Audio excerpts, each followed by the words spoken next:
Halo semuanya, selamat datang di video demonstrasi proyek akhir UAS Praktikum, Pemrograman Berorientasi Objek. Kami dari kelompok penyusun aplikasi PAUSEF, izinkan kami memperkenalkan diri sebelum kami memaparkan proposal, demo aplikasi, serta penjelasan source code. Proyek ini disusun oleh kami bertiga, dengan saya sendiri di sini, Valencia Angela Permatasari, dan ada Sabrina Angelika Putri, dan Bunga Luna Naswa Kamelia.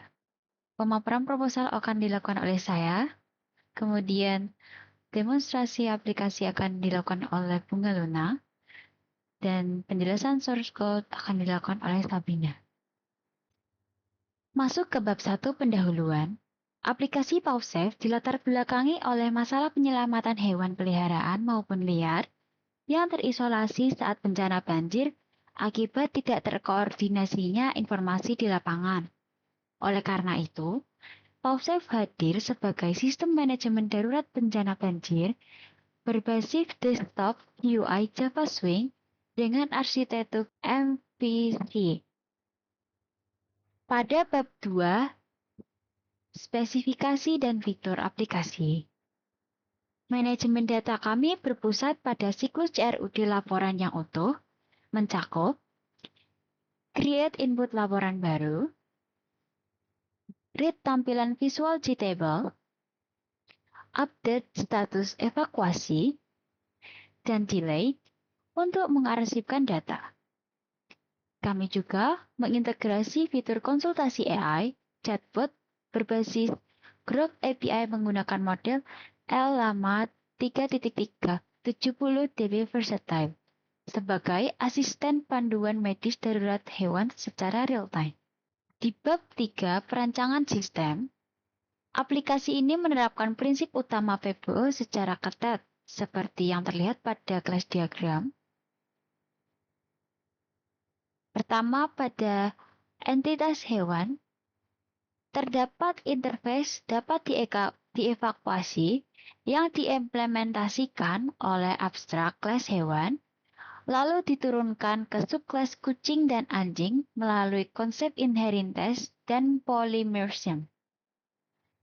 Kedua, kelas laporan memegang hubungan asosiasi hash A dengan objek hewan dan shelter.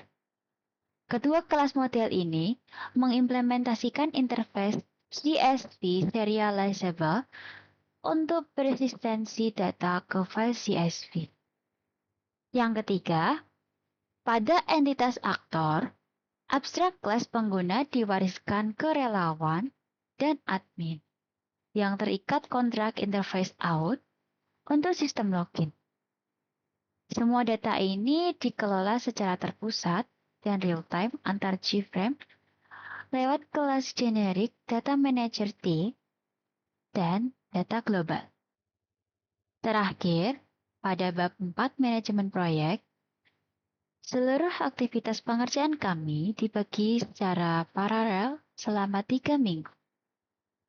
Mulai dari perancangan back-end, GUI, hingga integrasi QA untuk melihat langsung bagaimana visualisasi antarmuka dan implementasi sistem dari proyek PAUSEF ini.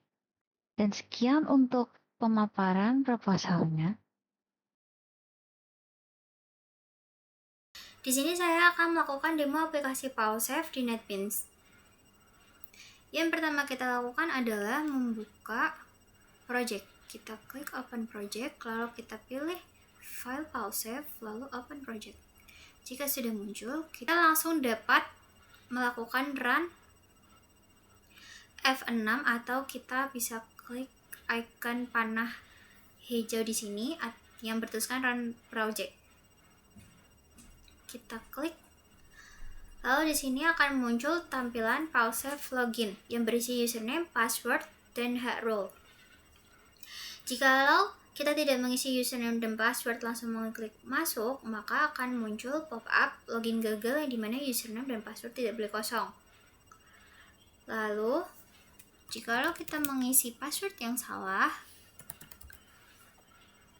akan muncul pop-up username atau password salah. maka kita harus mengisinya dengan benar.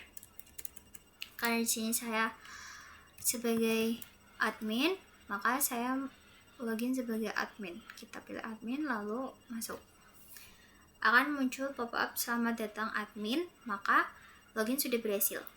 Akan langsung diarahkan ke dashboard utama yang berisikan informasi total hewan terjebak, hewan yang butuh penanganan medis, dan hewan yang berhasil dievakuasi. Selanjutnya, ke laporan bencana. Sebagai admin dan relawan, kita dapat menambah dan menghapus data laporan evakuasi hewan. Di sini jika kita tidak mengisi nama pelapor, alamat lokasi, dan lain sebagainya, dan langsung klik tambah, maka akan ada pop-up laporan berhasil dan shelter terisi. Tapi, nama dan lokasi akan kosong, maka kita harus mengisinya.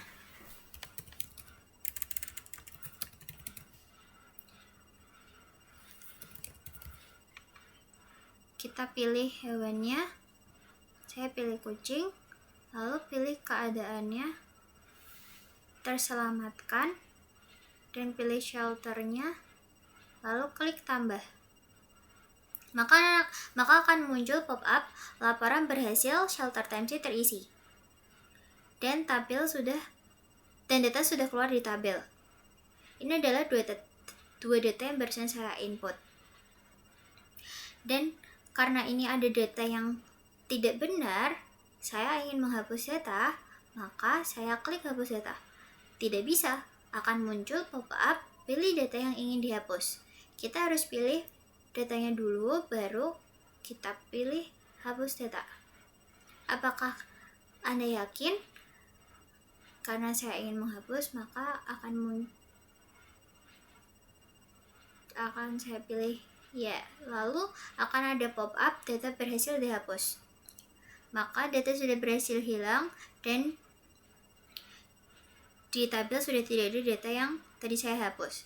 Lalu karena tadi saya habis menambahkan keterangan hewan terselamatkan, maka di dashboard angka di bagian berhasil dievakuasi bertambah 1. Tadi 333 jadi 334. Lalu sebagai admin dapat menambah dan menghapus data di shelter. Dan jikalau admin tidak mengisi semua ini langsung klik tambah, maka tidak bisa, akan muncul pop-up semua kolom harus diisi. Maka admin harus mengisinya. Misal seperti ini.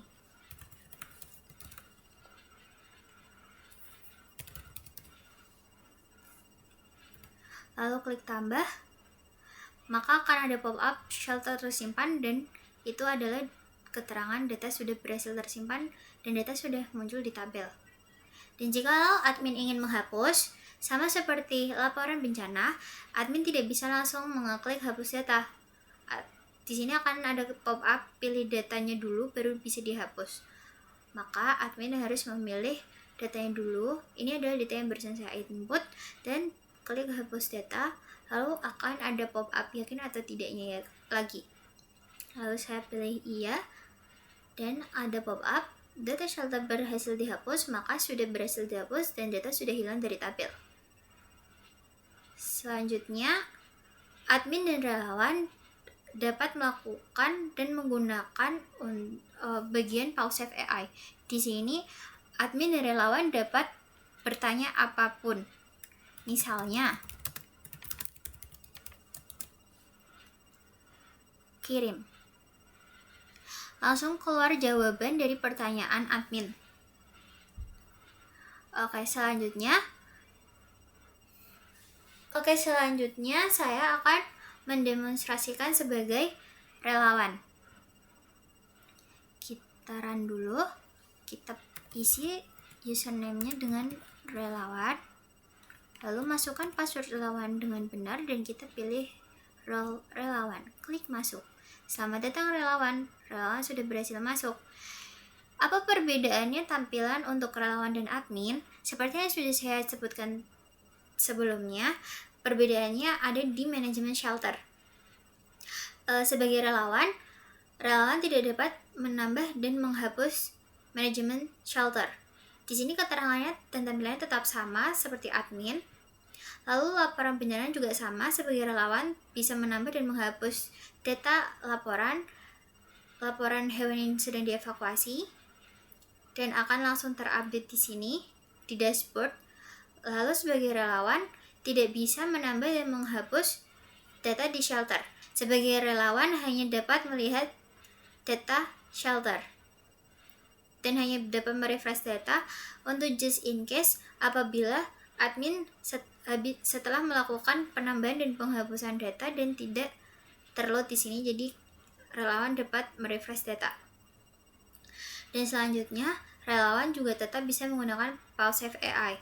Misal relawan ingin bertanya,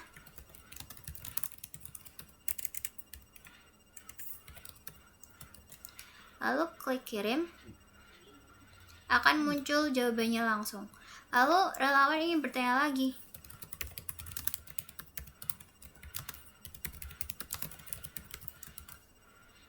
langsung kirim saja, langsung keluar jawabannya juga. Jadi admin dan relawan dapat menggunakan PaulSafe AI kapanpun dan dimanapun apabila mereka membutuhkannya. Sekian demo aplikasi dari PaulSafe. Bye-bye. Pada bagian ini, saya akan menjelaskan implementasi source code aplikasi PaulSafe, khususnya bagaimana konsep-konsep pemrograman berorientasi objek diterapkan secara nyata dalam kode program. Penjelasan dimulai dari interface dapat dievakuasi. Interface ini hanya berisi dua deklarasi metode tanpa implementasi, yaitu hitung prioritas dan estimasi waktu evakuasi. Kedua, metode ini menjadi kontrak wajib yang harus dipenuhi oleh setiap kelas yang mengimplementasikannya. Dalam hal ini adalah kelas hewan. Interface tersebut diimplementasikan oleh abstrak kelas hewan. Kelas ini memiliki 3 atribut private, yaitu ID hewan, ras, dan kondisi kesehatan, yang diakses melalui metode getter dan setter. Ini merupakan penerapan konsep encapsulation. Metode getDeskripsi pada kelas ini sengaja dibiarkan abstrak, tanpa isi, karena setiap jenis hewan memiliki deskripsi yang berbeda-beda. Kelas anjing merupakan turunan dari kelas hewan melalui keyword extends, sehingga mewarisi seluruh atribut dan konstruktor induknya melalui pemanggilan super. Ini adalah penerapan konsep inheritance. Selanjutnya, ketiga metode, getDeskripsi, hitung prioritas, dan estimasi waktu evakuasi di-override dengan logika yang berbeda dari kelas kucing, sebagai contoh nyata dari konsep polymorphism. Selanjutnya adalah kelas data manager, yang menerapkan konsep generic programming melalui parameter tipe data T. Dengan pendekatan ini, satu kelas yang sama dapat digunakan untuk mengelola data laporan maupun data shelter tanpa perlu membuat kelas terpisah untuk masing-masing tipe data. Pada metode simpan CSV, terdapat pengecekan menggunakan instance of CSV serializable, sehingga kelas ini tidak perlu mengetahui struktur data secara spesifik, karena setiap objek sudah menyediakan metode toCSV miliknya sendiri.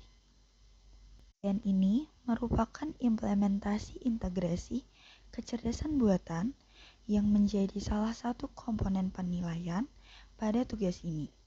Sistem mengirimkan permintaan ke Grok API menggunakan HTTP client bawaan Java dengan model LLama 3.370b first style. Apabila permintaan berhasil, respons akan diproses dan ditampilkan kepada pengguna. Apabila terjadi kegagalan koneksi, sistem menyediakan mekanisme fallback agar aplikasi tetap dapat berjalan tanpa mengalami crash. Terakhir, pada kelas laporan CRUD, tepatnya di metode tambah action performance, seluruh proses penambahan laporan dibungkus dalam blok try catch sebagai penerapan exception handling. Apabila shelter yang dipilih tidak ditemukan, sistem akan melempar exception secara sengaja melalui perintah throw, yang kemudian ditangkap pada blok catch dan ditampilkan sebagai pesan kesalahan kepada pengguna, sehingga aplikasi tidak berhenti secara tiba-tiba akibat kesalahan input. Demikian penjelasan mengenai implementasi konsep pemrograman berorientasi objek pada aplikasi PowerShell, mulai dari interface, abstract, class, inheritance, polymorphism, generic programming, hingga exception handling. Terima kasih. Demikianlah pemaparan proposal, demonstrasi fitur, serta bedah source code pemrograman berorientasi objek dari aplikasi PowerShell kelompok kami. Mohon maaf apabila ada kekurangan. Terima kasih atas perhatiannya.